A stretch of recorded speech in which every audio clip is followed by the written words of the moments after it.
देखिए, हम तो ये नहीं समझ पाते हैं कि माननीय योगी आदित्यनाथ जी उत्तर प्रदेश के मुख्यमंत्री हैं या बांग्लादेश के। उत्तर प्रदेश में पिछड़ों का आप हक छीन रहे हैं, नौकरियां छीन रहे हैं, दलितों की छीन रहे हैं, उनका आरक्षण नहीं दे रहे हैं, बुलडोजर से उनका घर गिरा रहे हैं, उनकी दुकानें गिरा रहे हैं।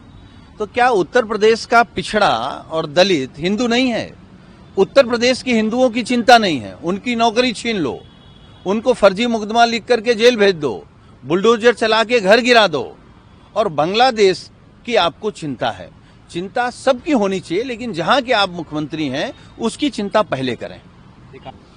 देखिए, जो यूपीएस लेकर के आए हैं वो तो धोखा है कर्मचारियों के साथ। इनको यू टर्न लेना ही लेना पड़ेगा। अब उसमें है कि 25 साल की नौकरी के बाद ही आपको पूरी पेंशन मिलेगी। तो आप बताइए ना कि पिछड़ों के लिए 40 साल तक है कि 40 साल में जो पिछड़ा नौकरी पाएगा वो 25 साल पूरे नहीं कर पाएगा। 42 साल में जो दलित नौकरी पाएगा वो 25 साल पूरे नहीं कर पाएगा। तो ये तो धोखा देने की बात है। ये साजिश कर रहे हैं, खास तौर से इसमें भी जो पिछड़े और दलित समाज के लोग नौकरी करते हैं उनको पेंशन न देना पड़े। देर सवेर इस फैसले पर भी सरकार घुटने टेकेगी। वो आरक्षण विरोधी है और इस बात को आदरणीय मायावती जी को भी समझना चाहिए।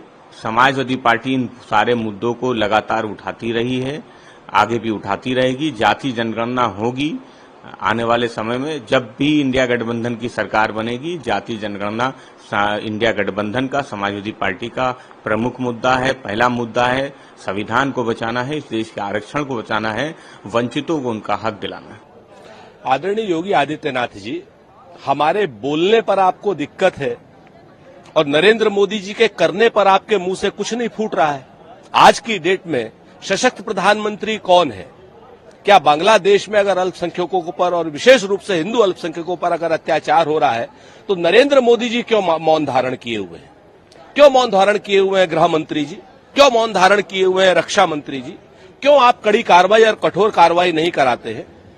सरकार आपकी है या सरकार हमारी है? आप नरेंद्र मोदी जी से कहिए इस्तीफा दे दे। हम लोग तुरंत बांग्लादेश के अल्पसंख्यकों को यानी हिंदुओं को सुरक्षित कर लेंगे। अगर आपके बस का नहीं है, आप लोग सिर्फ कोरी बयानबाजी करने से बाज आइए। विदेश नीति के मामले में आप नरेंद्र मोदी जी को ही आलोचना कर रहे हैं। आप कानून तो हमने निर्भया का बना चुके हैं, आपने कौन सा नया कानून बनाया नरेंद्र मोदी जी? बताइए जरा। सिर्फ बात बहादुरी करने से कुछ होगा या कानून को इम्प्लीमेंट करने से भी कुछ होगा? आज की डेट में न्यायालयों में कितने केस लंबित हैं महिलाओं के प्रति दुराचार के? आप 1 महीने में उन सब केसों का फैसला क्यों नहीं करते हैं?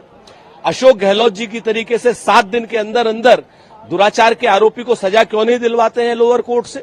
आज की डेट में ये जिम्मेवारी आपकी है। कानून बनाने भर से कुछ नहीं होगा, कानून का इम्प्लीमेंट होना चाहिए और आप इम्प्लीमेंट करने में बिल्कुल असक्षम साबित हुए हैं, असफल साबित हुए हैं और आप सिर्फ कोरी बात बहादुरी करते हैं।